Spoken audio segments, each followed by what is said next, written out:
when Danielle came home, she wasn't able to do what she usually did. Like, she couldn't play sports or dance with her friends. She lost a big part of her life. She wasn't able to socialize as well, and she lost a lot of friends. Well, I don't think Danny was on the computer a whole lot prior to the accident. One of the girls in the accident, the driver, actually, her family gave Danielle a laptop because they felt bad, I believe. That was their reason. And it became Danielle's friend. I remember me always going on MySpace trying to find a new friend. Always going on MySpace trying to find a new friend, and I would find one, but they would live in like freaking Illinois or freaking Mexico or Las Vegas, and we could never hang out. So I'd find this new friend and then get really close to them, and we couldn't hang out. And I just didn't understand why I couldn't have my other friends back, why they wouldn't accept me, you know, but it is what it is, and it sucks, so it's whatever. It was her connection to friends. On MySpace, she could talk to people and have friendships.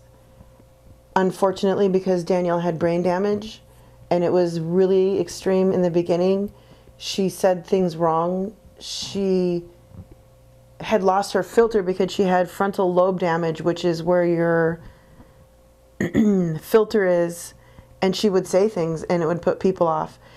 And even though these people knew that she had brain damage, they got in fights with her, and it became really ugly. It was a really ugly time. We couldn't get her off of MySpace because at the same time you couldn't really blame her because none of her friends were there. They all left her. Every single one of her friends abandoned Danielle. The only one there for her was her cousins. All of them.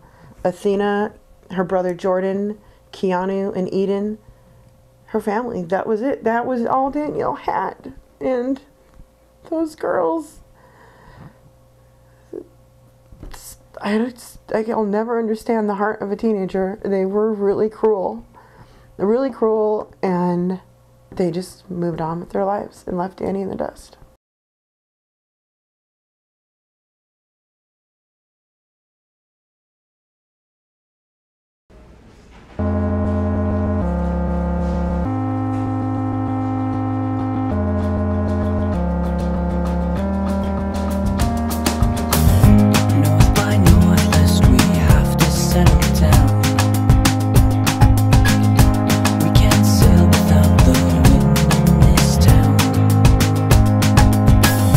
Things that London never saw. Northern winter starts to thaw.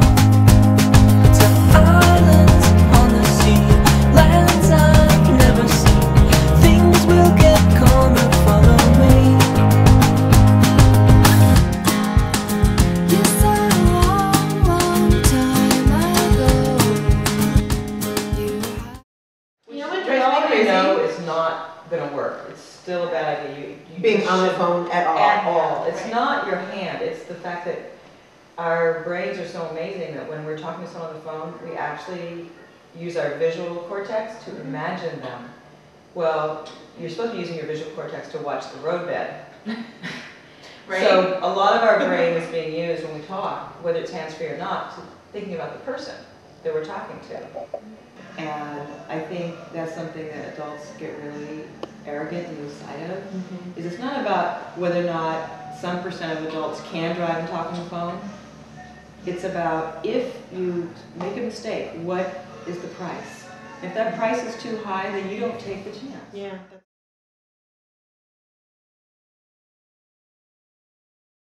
From line to Lidstrom into the corner for Lang. Lang floats it back towards the line to Lidstrom. Skates over the blue line with it. Hanging out of the puck. Now fired. The rising shot kicked aside. But a throw pass by Pascal Leclerc. Trevor Letowski short-handed steal. Carries it out to center ice. Letowski comes up with a glove save. Now the puck bounces away from Lidstrom out to center. In pursuit, Manny Malhotra and Williams inside the Detroit Actors. Played much better here in the first period. Malhotra is all over. Williams in the corner, forcing the Red Wings on this power play in their own zone. Now here comes Lidstrom. Now he'll stick handle over the Columbus line. Drop pass. Samuelson with a shot. Steve. Steve, that's brilliant.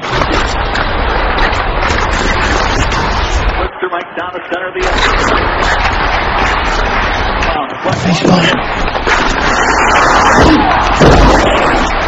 Back to the line. Let's try it. He fires it out in front.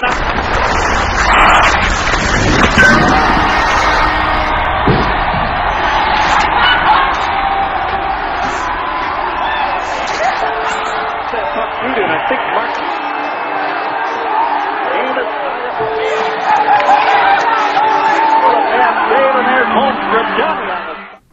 Danielle used to play basketball and fast pitch. And I remember their freshman year, Athena and Danny went out for fast pitch. Or Athena was going to do it. And I love Danielle. She is this scoundrel. She was the jokester. She'd make everyone in the family and everyone around her laugh. She was hilarious.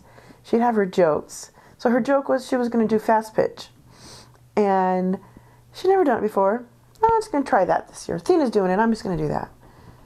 And she goes out and she becomes one of the most valuable players on the team. She gets moved up. She plays JV as a freshman instead of the freshman C team. And she's amazing. And she blows people away. She can hit like no tomorrow. I will never forget her little stance. Her throw in the outfield, she had the perfect arm.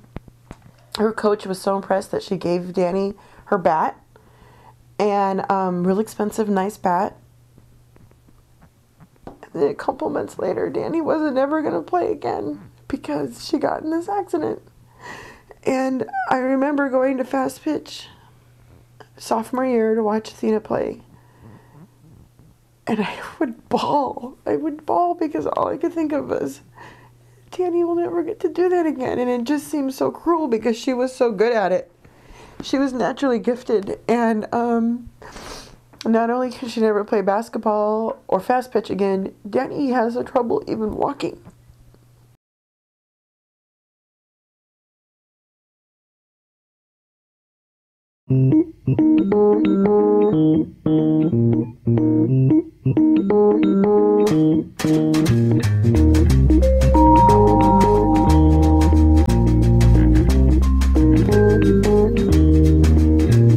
Sun been down for days, a pretty flower in a vase, a slipper by the fireplace, a cello light in its case.